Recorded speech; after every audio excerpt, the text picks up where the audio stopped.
Hello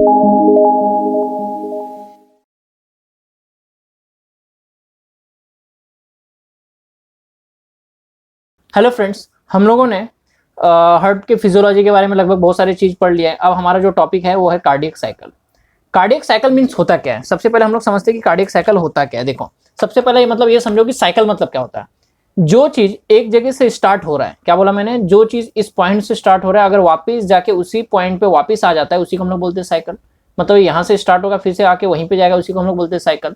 तो cardiac cycle क्या होता है? एक सीरीज ऑफ इवेंट है। क्या बोला मैंने? एक सीरीज ऑफ इवेंट है जिसमें क्या होता है, मन कॉन्ट्रैक्ट करता है फिर रिलैक्स होता है, कॉन्ट्रैक्ट करता है फिर रिलैक्स होता है। जब वो कॉन्ट्रैक्ट करेगा तो ब्लड हमारे बॉडी में पूरा भेजेगा, जब रिलैक्स करेगा तो हमारे बॉडी का ब्लड उसके अंदर वापस भरना स्टार्ट होगा। इसी को हम लोग बोलते हैं कार्डियक साइकिल, सिंपल सेंस से। अब ये हमारा हार्ट है, दिख रहा है आपको? ओके। जब ये कॉन्ट्रैक्ट करेगा, क्या बोला मैंने? जब ये कॉन्ट्रैक्ट करेगा तो इसमें का जितना भी ब्लड है हमारे बॉडी से बाहर जाएगा।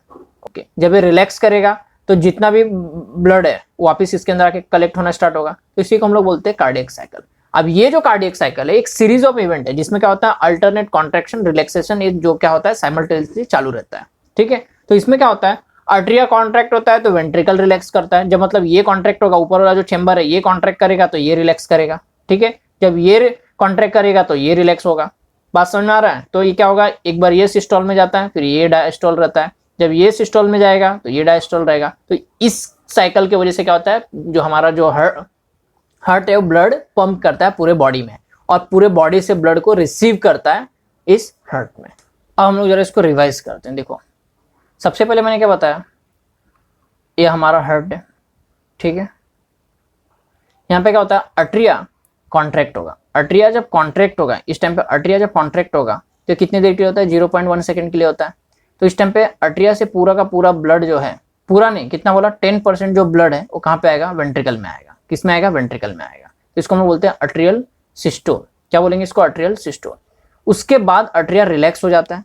ठीक है। इस टाइम पे यहाँ पे क्या होता है, इंफीरियर वेना के बाद सुपीरियर वेना के बाद से पूरा का ब्लड इसमें आने लगता है और लंग से ब्लड यहाँ पे आने लगता है। ठीक है। पल्मोनरी वेन के थ्रू, ये टाइम पे 0.7 सेकंड में। ठीक है। ओके, इसका काम खत्म अभी।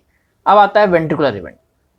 वेंट्रिकुलर में कितने इवेंट होते हैं? टोटल 2 इवेंट होते हैं। एक वेंट्रिकुलर सिस्टोल, जिसमें क्या होता है, आइसोमेट्रिक कॉन्ट्रैक्शन होता है, जिसमें हमारा जो हार्ट है, क्या बोला मैंने, हमारा जो हार्ट का जो वेंट्रिकल है, इसका जो टेंशन है, टेंशन समझ में आ रहा है, वो इंक्रीज होता है मगर एक कॉन्ट्रैक्ट नहीं होता है। बरोबर। इस टाइम पे सारे वॉल क्लोज हैं। क्या बोला? सारे वॉल क्लोज हैं, मगर जो सेमीलुनर वॉल है, कौन सा, अओर्टा का और पल्मोनरी का, ये ओपन होने की तैयारी कर चुके हैं। ठीक है।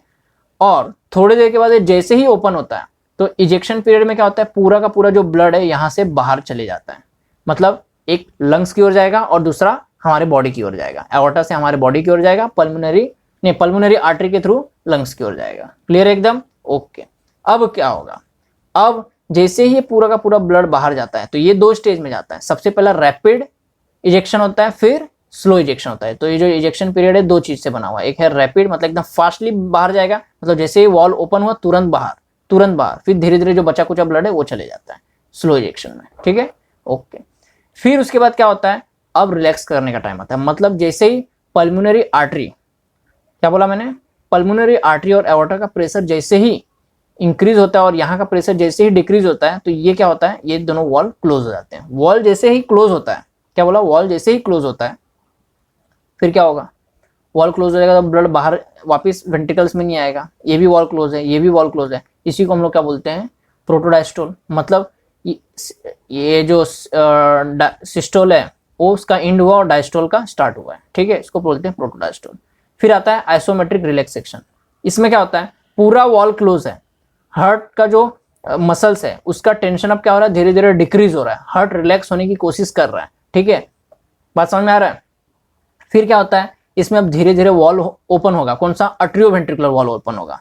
अब अट्रियो वेंट्रिकुलर वॉल जैसे देखो यहाँ पे क्या होता है, सेमी लूनर वॉल ओपन होता है। ठीक है। और यहाँ पे अट्रियो वेंट्रिकुलर वॉल ओपन होता है। ठीक है। अट्रियो वेंट्रिकुलर वॉल ओपन होता है तो क्या होगा, रैपिड, मतलब तुरंत फटाफट अट्रिया से पूरा ब्लड 70% ब्लड अपने आप इसमें आना स्टार्ट हो जाता है। फिर स्लो फीलिंग में क्या होता है, 20% जो ब्लड है यहाँ पे आना स्टार्ट हो जाता है। फिर लास्ट रैपिड फीलिंग, इसमें क्या होता है, अट्रिया कॉन्ट्रैक्ट होता है, जिसी को हम लोग क्या बोलते हैं, अट्रियल सिस्टोल। ये और ये समझ में आ रहा है, सेम है। तो जैसे ही कॉन्ट्रैक्ट होगा तो क्या होगा, जो 10% जो ब्लड था वो भी इसके अंदर आ जाता है। तो इस तरीके से पूरा साइकिल चलते रहता है और इसी को हम लोग बोलते हैं कार्डियक साइकिल। ठीक है, क्लियर हो गया एकदम? ओके।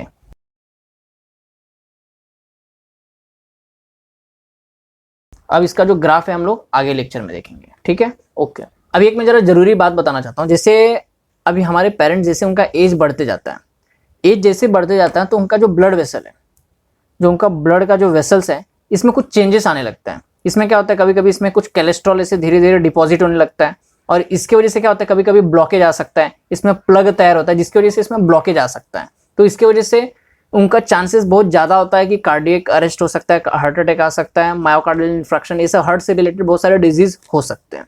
तो इसीलिए हम लोग ऐसा बोलते हैं ना कि हम लोग अपने पेरेंट्स से बहुत ज़्यादा प्यार करते हैं, बहुत ज़्यादा प्यार करते हैं, ऐसा हम लोग बोलते हैं हमेशा। तो अगर हम लोग उनसे प्यार करते हैं तो हम लोगों को अब थोड़ा सा इस चीज़ का ध्यान देना चाहिए कि जैसे ही उनका एज 40-50 के रेंज में आना स्टार्ट हो जाता है, एटलीस्ट साल में 6 महीने पे या फिर साल में उनका एक ब्लड टेस्ट अपने को करना चाहिए और ईसीजी निकालना चाहिए।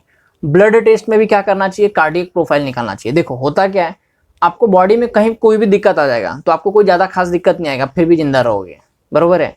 मगर कार्डियक में मतलब हार्ट में अगर कोई भी प्रॉब्लम आ गया, ब्लॉकेज आ गया, ठीक है, तो उस टाइम पे क्या होता है, हार्ट अटैक आने के चांसेस ज़्यादा बढ़ जाते हैं, जिससे पेशेंट का जो डेथ रेट है वो बढ़ जाता है, डेथ होने का चांसेस बढ़ जाता है। तो इसीलिए जैसे ही हमारे पेरेंट्स का एज थोड़ा सा ज़्यादा होता है तो उस टाइम पे कार्डियक प्रोफाइल नाम का एक टेस्ट होता है, वो हम लोगों को कर लेना चाहिए, जिससे हम लोग अपने पेरेंट्स का जान समय पे बचा सकते हैं। और एक ईसीजी रिपोर्ट अपने को करना चाहिए।